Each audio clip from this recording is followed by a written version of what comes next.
what is the best niche to grow an agency in 2024? Now, I get this question all the time. So if you have been asking yourself, am I in the right niche? Maybe I should switch because this guy told me that this niche is better and that guy is making more money in that niche. Then just watch this video here until the end and you'll know exactly what to do. But first, let's break down why you should niche down in the first place. What you might think is that if you niche down, you'll reduce your pool of potential clients. This is like the whole marketplace, and this is like the niche that you choose. So first off, as long as you don't choose like the worst possible niche ever, like something that there are like only 10 businesses of, then there will probably be more than enough clients inside of this niche to scale you to 10, 20, 30 or even 50k a month. But what will happen once you niche down and you don't target all of the people that are in this bigger circle here is that the clients in this smaller circle are going to be way easier to get. Just put yourself in the position of the client. Let's take an example. Let's say your car breaks down. So this is your car, right? And because you're working a lot, you're building a business, this car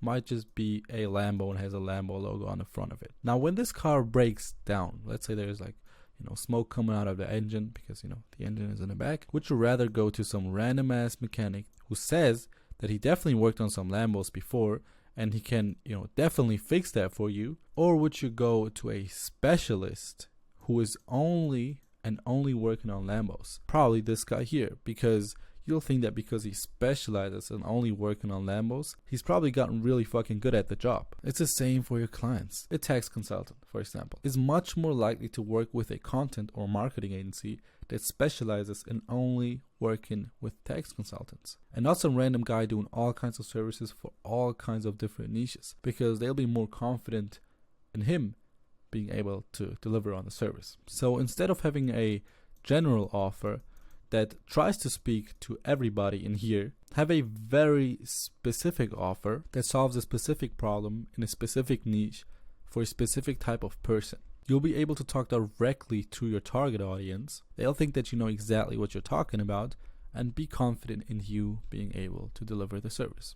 And this makes targeting as well as selling them 100 times easier. Now the second reason to niche down is it's going to become way easier to scale. You'll become a specialist just like this guy, and you'll be able to understand the niche a lot faster and also deliver better results, because once you figure out how to do something, this is a light bulb, by the way. Once you figure out how to do something, you can just replicate it over and over and over again for all of your other clients because they want the same results. And then you'll also be able to build the team underneath you way easier, because instead of having to teach them all the different kinds of services and all the different kinds of solutions for all the different type of clients you have, you can just teach them one formula you used to get your current clients the results they have, so they can replicate exactly what you did.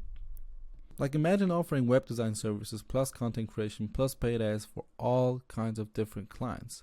You know how hard that is going to be to scale? You can stack and offer multiple skills. Sure, but they should be all inside of one offer and cater to one specific type of client. I mean, for example, we offer copy and script writing for the content that we create.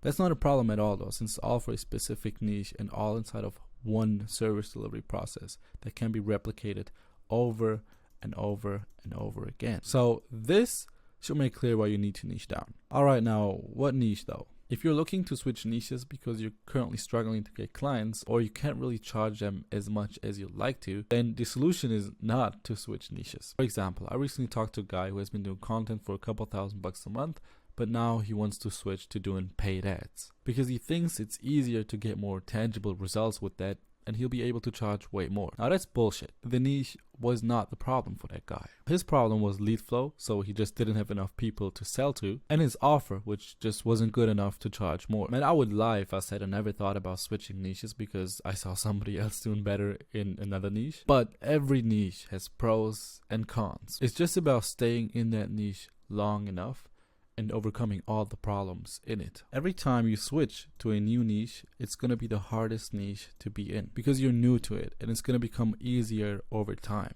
So if you ask any agency owner on what they think about what niche you should really go in, they'll just give you their own niche because that's become the easiest for them over time. But at the start, they all had to figure it out. So the best niche for 2024 is the one you started working with in 2023. The best niche is the one you started the earliest and stuck to the longest. Whenever you switch a niche, you're completely at zero again. And if you're always niche hopping, it's never gonna work, man. So the whole purpose of this video was just to tell you to stay in your fucking niche and figure it out. If you don't get enough clients, the niche is not the problem. It's probably just your lead flow. If you cannot charge enough, the niche is not your problem. It's probably just your offer. If clients leave you after a month, the niche is not your problem. It's probably just your shitty service. Now, I usually don't do videos for people who are currently at literally zero and like don't have any niche, don't have any agency at all. But if I would have to give those people one piece of advice, it would be this. Don't just choose a niche because someone else is in it and is doing great in it. For example, I talk to guys that are saying they want to get into real estate. I ask them, hey, do you have like any idea about real estate? Like anything at all? Say no. Bro, why the fuck do you want to get into real estate then? Is there anything that you have had past experiences with, any type of industry that you have a good understanding of, or know how they talk, know what their problems are?